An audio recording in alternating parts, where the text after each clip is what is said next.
Let's talk now about a controversial international agreement which hasn't been picking up too much attention by the mainstream media. I'm referring to the Trans-Pacific Partnership, known as TPP. While the Obama administration boasts about the trade benefits that come with a closer partnership with nations of the Pacific Rim, others are not as eager to jump on the TPP bandwagon, including American activists and even some members of Congress who are concerned over the secrecy surrounding the negotiations. Deputy U.S. Trade Representative Ambassador Dimitrios Morantis spoke at the Woodrow Wilson Center today and had this to say when asked about the secrecy behind the negotiations. One of the issues that comes up is why don't you release the negotiating text? There's a reason for that.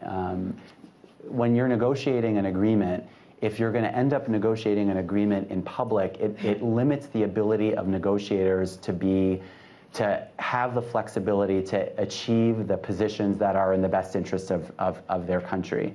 And so that's why we're trying to strike a balance between ensuring the integrity of the negotiations, that we're not negotiating the TPP in the press, versus making sure that our stakeholders, whoever they are, whether they're from the business community, whether they're from NGOs, whether they're from labor unions, whether they're academics, have as much access to us, to the negotiators, as possible. Well, that response was given after Melinda St. Louis, International Campaign Director for Public Citizens Global Trade, asked the question about secrecy. And Melinda joins me now here in the studio. Let me start just by asking your thoughts on his response. Well, I think it's a misleading response in many ways. Well, one of the things that he said initially was, I'm proud of the level of transparency that we've had in these negotiations. And yet, there is much precedent for a much broader amount of transparency in the negotiations. In 2003, at this point, in negotiations of the Free Trade Area of the Americas, the entire draft text was released to the public. The World Trade Organization opens up draft texts to the public. So it's not an outrageous request that members of Congress and the public and press are asking for. Yeah, certainly it's an interesting response to say that you feel that those involved in the negotiations don't want anything to come out. And I know, as you said, Ambassador Morantis said this has been the most transparent trade negotiation that has ever been negotiated. What could he be referring to?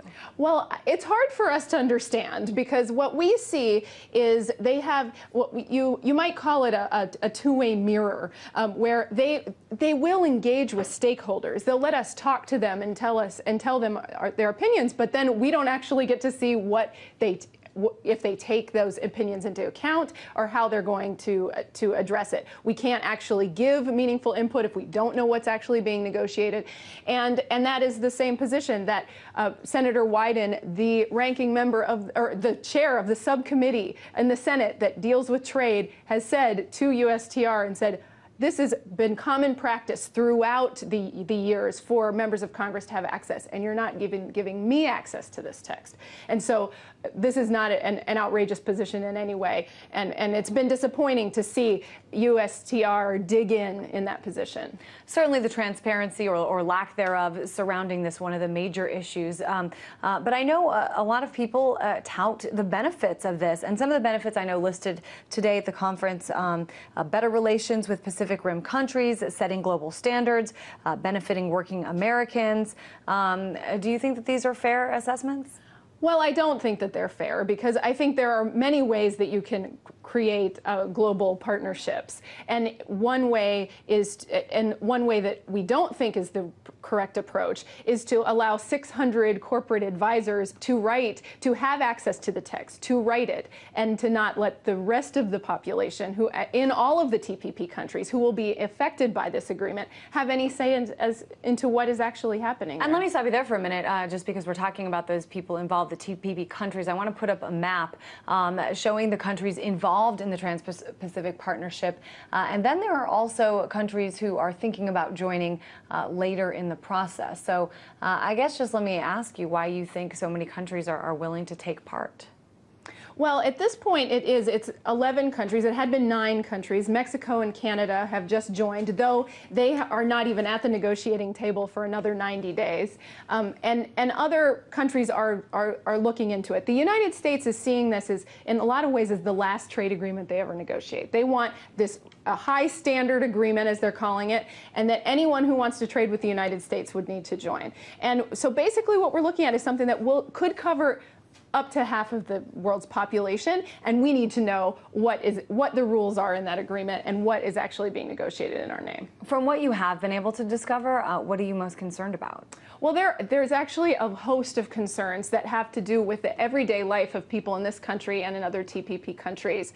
There are concerns that there was a leaked text on investment that would empower corporations to attack our public interest regulation, like environmental laws, public health laws, to take them to foreign tribunals and bypass our own domestic courts.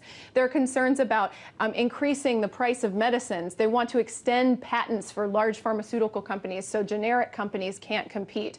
They want to limit internet freedom, which was actually defeated in Congress, but it's a backdoor way to try to get that. There are concerns about banning Buy American preferences and Buy Local, so that if we're trying to increase American manufacturing, but in fact, we wouldn't be able to use our tax dollars to do that. And so there are a lot of incentives to actually offshore jobs, and that's partially why it's misleading to say that this is about trying to create jobs. Let me just ask you about one of those things that you mentioned, the internet freedoms. We talk a lot about net neutrality here at RT, and as you said yourself, I mean, this was something that was not given the green light by Congress, and yet it would just be inserted into this bill. I mean, wouldn't Congress then have to vote on it eventually? Well, the thing about these trade agreements is the way that they're negotiated. They're negotiated by the executive branch, and then what they want to do is bring it back for an up or down vote to Congress. So it's a huge, thousands of pages, 28 chapters, very little of it to do with trade for an up and down vote. And that's why Congress says we need to have influence at this stage, because it's too late after you have finished and signed on the dotted line. And we should actually have, and it's actually Congress's authority to decide what countries we negotiate agreements with and what the parameters of those agreements are. And what we're seeing is the executive really going off on its own, and it's going to be to their peril if they don't involve Congress early on, who are actually representing the people in the United States. And I know you mentioned Ron Wyden, but are there other, senators and congressmen, speaking out about this, trying to get involved now? There is actually a growing chorus, and just last month, 133 House Democrats, including almost all of the ranking members of the relevant committees, signed a letter to President Obama and the USTR saying that they wanted the process to be opened up and that they were concerned. Darrell Issa, Representative Issa from California, actually leaked part of the Internet Intellectual Property chapter on his website and tried to get into the negotiations himself in San Diego and was denied. And a group of senators, including Senator Wyden, but Senator Brown has also introduced legislation to try to open up the process and to bring Congress back into the process. This has been going on for a while. Obviously, a lot of people are concerned, even on both sides of the aisle. Why do you think this isn't really being covered by most of the media? Well, this has been a real disappointment for us in the public interest community. We've been really trying to bring this out. I mean, I think one of the challenges is the secrecy around it. It's hard for the media to take our word for it, take different people's word for it. They want to see the text themselves. I think it's also been in the interest of the administration to keep this under the radar, because these are not popular agreements, and particularly in an election year. The polling shows bipartisan across the board. People are very skeptical of these types of agreements after what they've seen with NAFTA, the destruction of American manufacturing in the United States over the past 20 years under these agreements, and to expand that model without rethinking what are ways to actually promote fair trade. It's not popular, so they're trying to keep it under the radar. It's really important. It's not the most sexy story, and as we know, that's what a lot of the media likes. It's a little bit detail-oriented, and as you said several times, just not enough information coming out about it. We appreciate you coming on the show to talk about it. Keep asking those questions and keep us posted on the developments of this. Melinda St. Louis, International Campaigns Director for Public Citizens Global Trade Watch. Thanks so much.